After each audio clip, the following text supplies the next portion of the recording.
Hi everyone, thank you so much for joining us today as we are wrapping up ADHD Awareness Month. We have an incredibly special guest with us today. This is Leslie Josel. She is an organization coach and she is the founder of Order Out of Chaos. You can find out more about her at orderoochaos.com. So thank you so much for being here. Oh, thanks for having me. I love being here. Excellent. It's going to be good. I agree. Lots of fun stuff to share. Yes, some really essential tips for all kids, all students. Really great advice in order to get your kid more focused, in order to get their rooms clean, in order to get out the door in the morning, right, on time without all of the chaos and the craziness. So Leslie's going to give us some amazing tips. However, if you have questions, please just post them in the comments. We will get to them. We'll make sure that we read them out, and we'll get some great feedback from Leslie. Right, because we're going to also help some parents too. We're going to even parents that Yes. even they might have. I always say ADHD Awareness Month isn't just for kids. There's tons of adults, so we'll try to cover everybody. That sounds today. perfect. Well, equal opportunity. Yeah. So let's start off with getting out the door in the morning. And you said, the questions and the scenarios that we're going to be going over. Leslie, you said these are top questions that you get from people who come to your website, people who work with you one-on-one. This is like their hot button issues, and getting out the door in the morning. It's funny what you would think would be the issues, but getting out the door in the morning is one of the biggest issues. And I think the reason is, number one, it affects everyone in the family. It's not just kids, it's parents too. And the other thing about getting out the door in the morning is I always say there's an expiration date.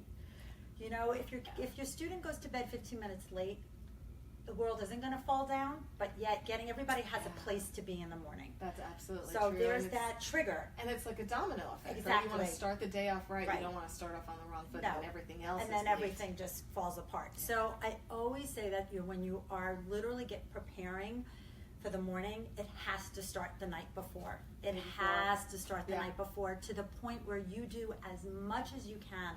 I have parents that I work with who literally have the shoes unbuckled or untied, sitting literally next to the door. So all your student has to do is put their feet in and go. Buckle and go.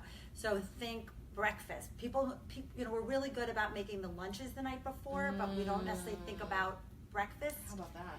And everything about breakfast. Let's say you take your vitamins in the morning. The vitamins should be out. It could be out in little cups, literally on the counter or at the at the table, depending on what you're doing. When the weather gets cold, even hats, the mittens, the coats, unzipped, anything that you can do. I know this sounds so detailed, but anything you can do to get everyone out, get everything done, will just make the morning easier. Right. About that. So it sounds like placement is really key, what you're driving home here. It absolutely is. And eliminating the questions. What am I going to wear? Well, I have a great tip for that. Because I always have these little sayings that we always move forward, we never go back. So if you can get the clothes, not only, people always say, oh, I'm going to, again, a lot of us are really good about the clothing being, picked out the night before. Okay. But I like to take it one step further and get it out of the bedroom. So make your kids' space as small as possible in the morning. Take the clothing, either, let's say your kitchen is on the bottom floor, put it in the bathroom next to the kitchen, or leave it in the kitchen. If they brush their teeth and wash their face in the morning, hopefully, we can all dream. It's all right, we can all hope. There should be a toothbrush and soap either at the kitchen counter or in the bathroom. By making your kids' space smaller in the morning, you're going to have less of that, oh, I just need to go back to my room for one more thing, or I'm going to go back upstairs to wash up, and then you find them in their bedroom either playing with a toy or changing their clothes. So think as small a space as you possibly can for the mornings. It'll get you through the process that much faster. Gotcha. And before, when we were talking about this, you talked about things being within arm's reach. Yes, I think that goes to that small thing. This way, everything, there should be no dialogue of I need to change or I need to go find. Anything should be just in that space. And the other thing you can also do is you need to hang clocks. I know I've been here before and we talk about clocks, and I'm a one-note girl, but not only should there be, there should be analog clocks in every room of the house that your child spends time in, especially in the morning. So there should be one in the bathroom. There should be one in the kitchen. There should be one in their bedroom, so that this way they do have some sense of time as they move through the process of the morning. What I hear a lot from parents is one of the issues they have about the morning is there is no sense of time. But if your child isn't seeing what time it is, then they have no clue. And I just want to say one more thing about getting out the door in the morning, and this is for the parents. You have to cede some control. I always say getting out the door in the morning is our agenda, not necessarily theirs. So if your child wants to, put on one shoe, eat, and then put on the second shoe, like, who cares? Or if he wants to put his shoes on in the car or wear his coat upside down, like, it doesn't matter. The purpose is just keep your eye on the prize. We got to get out the door in the morning with everything. So meet them halfway, and I think you'll have calmer mornings. Okay. We have a comment from Carrie. She says, mornings are the worst. Great advice. Aw, thanks, Carrie. And I don't want to skip over this idea of the launch pad that you have. Can you share with people what the launch pad is? Right. Well, the launch pad's great for many things. A launch pad is a place in the house where everything lives that doesn't permanently live in the home. So think book bags, tote bags, gym bags. Again, a launch pad is not just for a child. It could be your work bag could go there, your exercise tote. It could even have an outlet, so your cell phone, your keys. Let's say you're going to the cleaners or the tailor or something. Anything that goes in and out of your home lives in one place. So it could be by your front door, a mudroom. I have families that actually have launch pads bought for each kid outside their room. Oh, wow. Because their rooms become the eternal. Oh, right outside their door. Okay. Right. So this way you have one place only to find things. Okay. So when homework is done the night before and the backpack is packed up, it goes in the launch pad. So for example, even in my house, and I'm an empty nester, I have a bench right by my front door. That's where my work bag goes, things that are going to the post office, anything that is transient lives there. So there's only one place to find things. Love that. And we're going to come back to that idea a little bit later about everything having its own place. Sure. All right, let's talk about the kids' room. Let's talk about getting that room organized. I know that drives a lot of parents crazy, and you said that's a real popular issue that people come to you with. How do I get my kid to organize their room? Okay, it makes parents batty. I just had to say that. I'm sorry, it's Halloween. But it does. It makes parents batty about the cleaning up. Okay, or organizing, cleaning up. So here's a couple rules of thumb, and this goes to parents. You need to be asking yourself 2 questions. Number 1, does my child understand what I mean by go clean up your room? Okay. So, for example, I could tell you to go clean up your room. You walk in the room, you see some clothes, you pick them up, you throw them in the hamper. I'm good to go. Clean. It's clean. Don't know what my mother meant with that, but I'm all good. But then the parent walks in and goes, well, what about the books or the Legos or the food? So make sure you are clear. Your instructions are clear. It's not necessary to clean up your room. It's books on the shelves, clothes in the hamper, bottles or food, whatever it is, in the trash.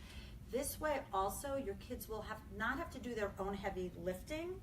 They'll actually be able to follow what it is you want. Setting those clear expectations. Clear expectations. The second thing is, does your child know where everything goes in their room? And I have to tell you, been doing this for 14 years.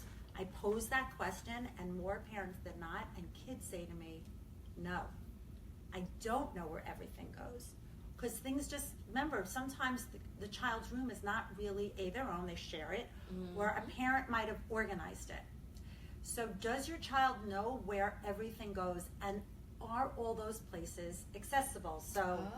So I say barrier to entries have to be removed. So go into your child's room using it from their perspective.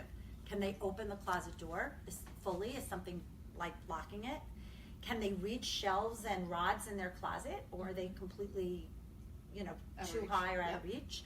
Is there shelf space for mementos or trophy, whatever it is? Are the dresser drawers too heavy? Sometimes we inherit furniture. So start with that. If that's all working, everything's manageable. Everything is manageable. Everything is reachable. Then I have a few fun things. And fun is the operative word. I think you need to make it fun.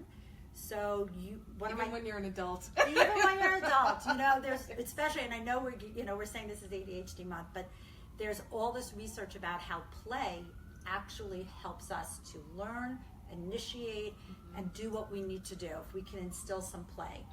So making it fun, like one of my favorite things is using a sled.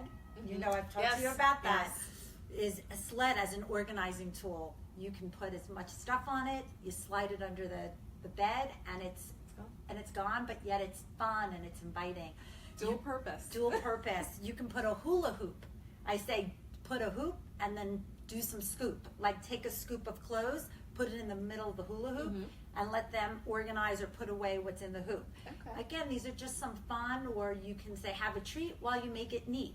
Like put out your child's favorite treat, and if you notice, I'm all big on the little. I do. You like the rhymes.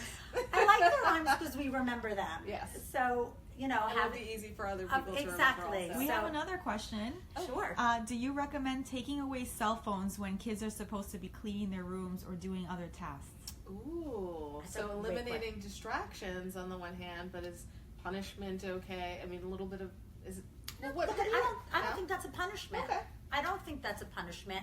The child hasn't done anything wrong. I think the way you said it, by eliminating the distractions, is a much better way to look at it. So the phones are not in the room. We're putting on music. We're creating some energy. We've got maybe some popcorn or some easy treat that we can nibble while we're doing it. Yeah. And the phones are not to be found because we're working on a task. Yeah. I love that question, and I think as you said, we look at it more as a distraction, not focusing on the task at hand. Yeah, we're focusing on the task, and not as a consequence. Okay. So I like that a lot. And then I have one more thing, and I think for young kids, which I think is really great. When we make checklists sometimes, I think they become clutter. So what I like to do for young kids is actually give them directions to follow. So if you have a young child at home, snap photos of them doing what it is you want them to do. So let's say, for example, they're putting away Legos. You could show them sitting with their Legos on the floor. Then the next one would be Legos in the bins, and then the Legos on the shelf. This way, if your child sees the direction, they're more likely to be able to keep their room organized, as opposed to them having to figure out what are the steps needed to get it done. I don't want to leave this topic before we talk about something that you call clutter days. I have clutter days. So this started kind of in my own home. When my kids got older, you have to pick your battles. We know that as parents. Yeah. So everything can't be a battle. Rooms were not mine, because my feeling is it was theirs. Oh, okay. As long I had some rules. Okay. My rules was there was no food allowed left. They could have a snack in their room, but anything had to come out. Okay. Other than that, we had clutter days, meaning we had certain days in the house where they knew that their rooms needed to be cleared up, whether it was things off the floor, things off the shelves. Other than that, they were allowed to keep their rooms whichever way they wanted. Okay. And I think by giving older students, I call them students, older children, that kind of parameter, you can have your room your way, but here's the rule in the home, you probably will have more buy-in. How often did you have clutter days? Oh, we only had cleanup 2 days, so 5 days. Oh, so twice a week their rooms needed to be in a way that we could get in. Now, granted, my kids were not messy kids. I have to say that. I had to preface that. But I think it was more about giving them independence and letting them figure it out and say, here's what you're allowed to do. Here's what I need. You figure out how we're going to get there. So Kimberly also has another question. Oh, hi Kimberly. Is color coding good for cleaning rooms and organizing? For example, I label my daughter's drawers with her clothes and I color coded them. Ooh, love. So we know this. This is actually, I love color coding. This is research driven. We actually know our brain responds to color more quickly than it does to words. Did I say that right? Right? We all know what I'm saying. So I think it's less taxing, particularly if you have a younger child. They'll respond to the color better than they might even if you put the words like pajamas or t-shirts. So what you're doing is you're taking that heavy lifting out of your child having to do it, and you're giving it another way to happen. I love that. Yeah, I do that. I color code files in my office. Oh yeah. There's plenty of ways. There's plenty of ways to color code, but that's a terrific way. And if your child needs it and responds to it, then you're doing the right thing. Beautiful. All right, just a reminder to everyone, my name's Lynya Floyd. I am the health director at Family Circle Magazine, and I am here with the lovely Leslie Josel, who is an organization coach, and she is also the owner and the founder of Order Out of Chaos. That's orderoochaos.com. You can find out more about her there. And we're going over the top questions that parents come to her with, leave on her website, people who work with her one-on-one want to know, want to get to the bottom of. And next up, we're going to talk about homework. I'm sorry. Homework is like just... It's a biggie. It's a biggie. So when it comes to school-related questions, homework is my number one. Right. It's how do I get my student to stay put or stay focused Get or started and all of that stuff. So I know we have to keep this clean, but what I'm going to say is that, it's true. Homework, what I really want is homework, but no one likes homework. No one likes homework. So the best way to look at it, and maybe this is a little bit of a different way, we were talking about play before, is try to infuse some fun, some energy around it, because otherwise it's really boring. And one of the best ways to do that is with movement. So, which is an interesting thing, because I know when I grew up, it was all about sit in one place, sit still, and just do it until you're done. and that is so wrong. And honestly, parents, it's wrong for everyone. Everyone should be moving. We know that. There was just an article in the New York Times Magazine about movement on treadmill desks. So getting your kid up and going helps to lay down learning, as well as it does helps you initiate and stay on task. So if you have a child that loves to be outside, grab sidewalk chalk and have them do their math problems on your driveway. Ooh. Right? They won't even feel like they're doing it. It's like that sneaky chef who shoves like zucchini in their food, right? Or whatever that is. Right. But so if you have a dog and your kid loves to be outside with the dog, you grab the flashcards that your child grab the dog, walk around for 20 minutes, you quiz them. By the time they get back, they don't even realize they've studied.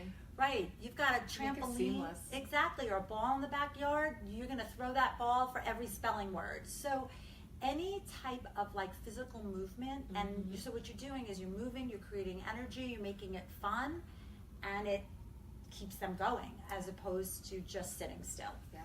So movement is key. Okay. All right. And you also said music can be helpful. Well, okay, so this we know, music actually helps our brains to plan, to attend, and to initiate. So what it really wait, go over that again. Okay. To plan, to attend, meaning to actually get something done, and to initiate, to get started. All right. So you're the health editor, think of it. When you put on music, right? We I want to exercise. I have a morning music playlist. I have a wind down playlist. I have a reading playlist. I'm chilling playlist. Yeah. Exactly. I have a playlist for exercise. When I hear my disco, I start to move. It's just what I know. Okay, so I'm a girl of the 80s. My point is, have your student make a 30-minute playlist. What it is it should not be music that is new. Because if it's music that's new, they're going to spend more time going, oh, this is the new, Mondo Cosmo album. I want to learn the words.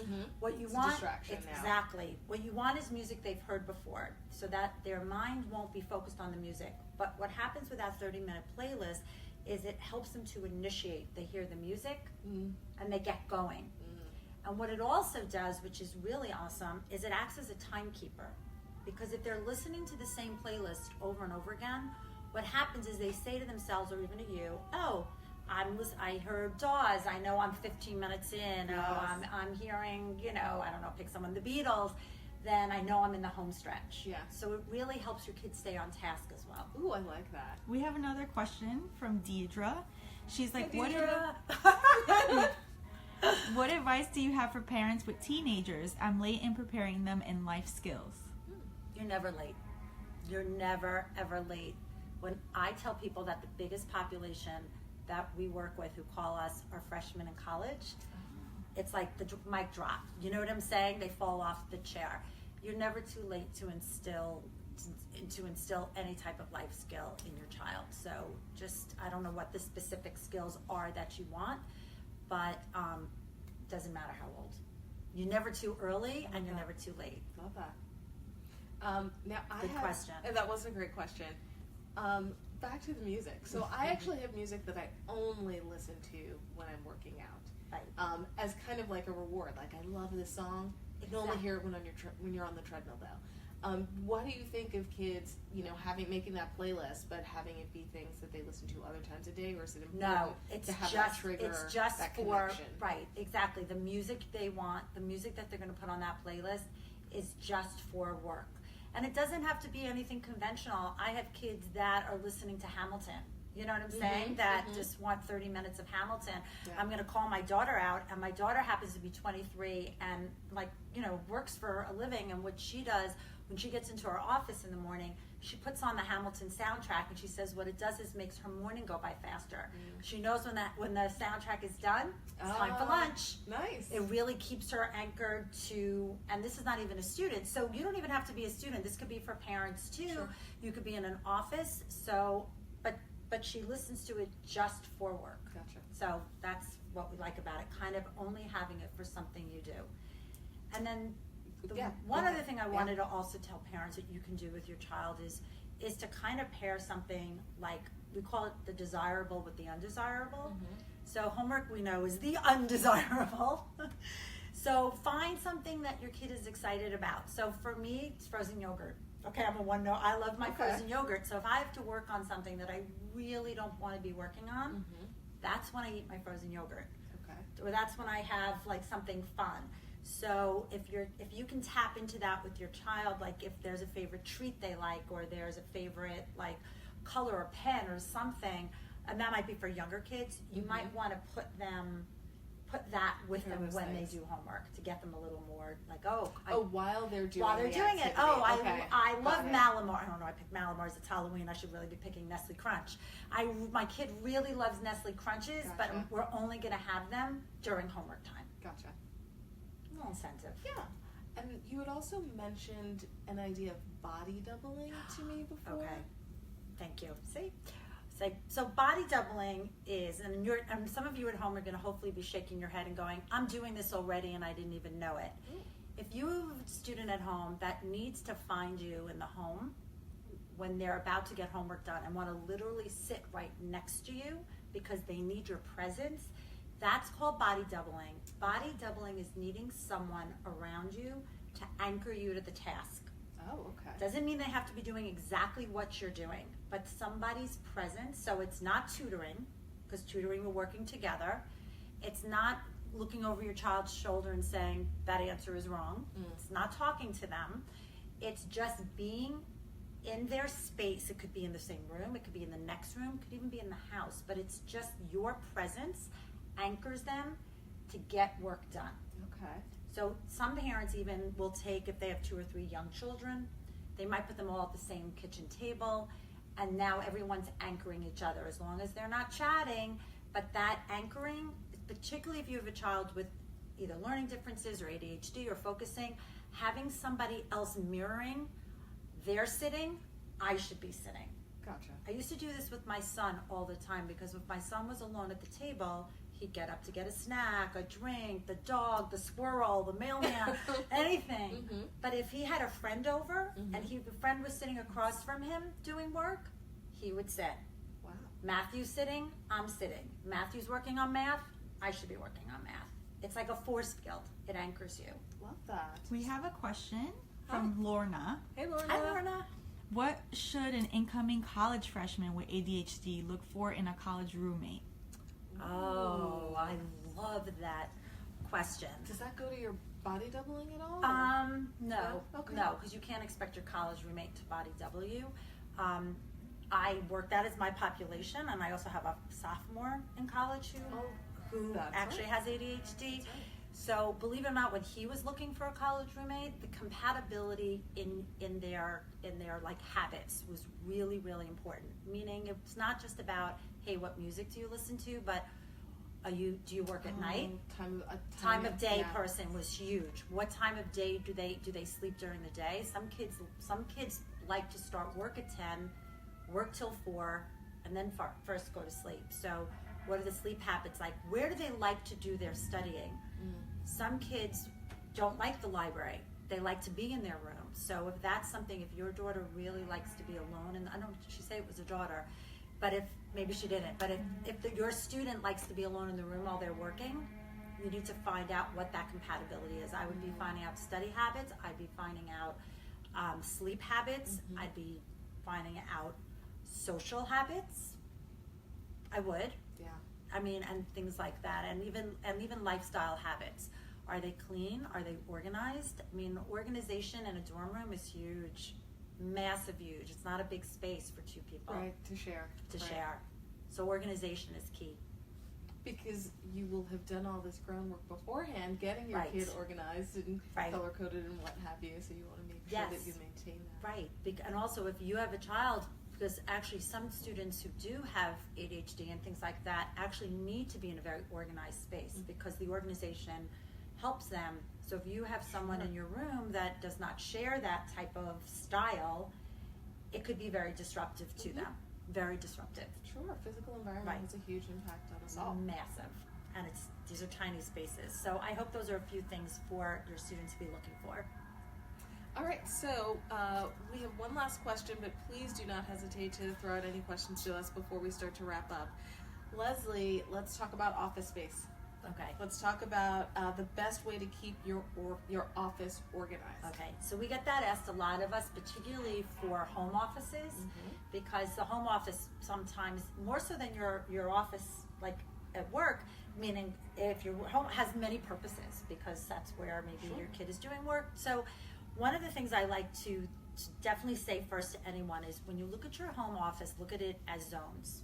So you should have 3 separate zones. You should have a resource zone, a work zone, and then a storage zone. So what I mean, I'm breaking it down. Okay, I'm breaking that down, and some fun way to look at it is past, present, future. Okay. So when we say that, people get it. So your reference is the past. It might be your insurance policies, medical things that you need to keep, taxes. You definitely need to keep those things, but you don't need them immediately available. You don't need your fingers to touch it. So we would advise you there, that can actually be stored away and out of sight because the likelihood you're going to be really going to them often is very low. So that's your past. Your present is what you're working on now. Right. And what we like to do is say, put your hands wide out, front and back, and you should be able to touch, right? Yes. Touch everything you're working on. Right, exactly. Nice. You should be able to touch everything you're working on. Mostly, you can't always, but that's your present. Your present would be like your desk, like maybe you have the bookshelf above you, the shelf above you, right behind you, something so that you can touch. That's your present. Right. Your future is storage. So maybe that's stationery, maybe that's supplies, maybe that's even work that, coming down the pipe, like let's say you're planning a family event or even a work event that you're not you don't need to be doing right now, but that should be somewhere in your eye line, but not necessarily you need to have it right in front of you. So if you can look at your office in zones, it helps that way because you're also less overwhelmed. Yeah. You're taking a big space and you're narrowing it down into functionality. And we find that when we do that, we're more likely to keep our spaces organized, but we're also less likely to be so overwhelmed by what we have in it. And then it also gives us a chance to say what belongs where. So I think the past, present, future is kind of a fun, just a fun way to think about it. I like that a lot, and what I'm realizing as you say that is that my future zone needs work. I was going to say, do we have some work to do together? You know where I'm going to be after we're done with this. I'm sorry. No, it's fine. So that creating those different categories, those different zones, I think is really helpful. It is. Yeah. And the other thing to remember is everyone organizes differently. So, okay, here's some fun. So I'm a filer, you might be a piler, okay? I'm a concealer, you might be a revealer. So, all right, I love those because people remember them. So those of us that are revealers who need to, there's a lot of us out there. I'm a revealer. Okay, I'm not, but I'm sure there's a lot of you shaking. I know right where it is. Okay, that's all right. Where it is. That's all right. We're not going to try to change you. What we're going to do is just make sure it's organized for you. So if you need to see things, because most people say if I don't see it, it doesn't exist, then we want to take those piles and turn them upside down. So we want to use things like maybe magazine files to house papers. Binders are fabulous. Even clipboards, some of us, don't forget about your airspace because if we're not finding things, we always see our walls. Yes. So I have clients that hang things on clipboards, and one might say house, one might say work, one might say one for each child. So, you know, you can put, like, if you have permission slips or school schedules. Some of us don't want that all in one. We might need to separate it out by child. Yeah. Hang a clipboard with each child with a party invitation so you can just grab it. What I like about them too is they're portable. Mm-hmm. Same way I don't like to-do lists, I like writing my to-dos on index cards. Mm-hmm. Because again, you can shuffle them, you can work them, you can throw them out, you can add them back. So think your airspace, anything you can hang that you can see will instantly, even like a mail, like, you know, mail slot. Oh, yeah. Right. It'll instantly make you more organized, but it will also, you'll see it kind of coming and going. It'll give you that visual clue that I need to act on it. Gotcha. And again, you had mentioned to me before that color coding can be Oh, great for color that also. coding. Color Right, coding we just envelopes, talked about color- it. Yeah. Because again, our mind, we tend to see color before we see words. So if you can group things by color. And then I actually thought of something really funny too. So we're so used to when we think of our files to make them boring, like auto or medical. Yes. So I had a client once years ago that labeled it, so she had her regular files, but she worked and she had to get stuff done, and she would label her file you know, I have to get the done, or, you know, if I, you know, or Yeah. get done, or I don't get paid, or, and by doing that, isn't that funny though? That's hilarious. But it was That's what you're activating. thinking anyway. Right, So. but it's activating. It was better than work, because work, you know, there's a whole thing that they say about making your files start with verbs, because it's actionable. Mm-hmm. So read is better than, like, or, you know, file, things, saying it as a verb. Right, But right. I like that one step further. I'm like, well, what's the hot button if I don't act on this? So for this woman, it was like, I need to get done. Mm-hmm. If I don't get paid. That's a great name for a file. Love it. Right? That's So I think that's a fantastic. great idea too, if that's something that you struggle with. Excellent. All right, hopefully we have given you lots of great advice and great tips and tools. You can find more on Leslie's website, which is orderoochaos.com. Thank you so much for joining us today. We'll see you again next time. Thanks, everyone.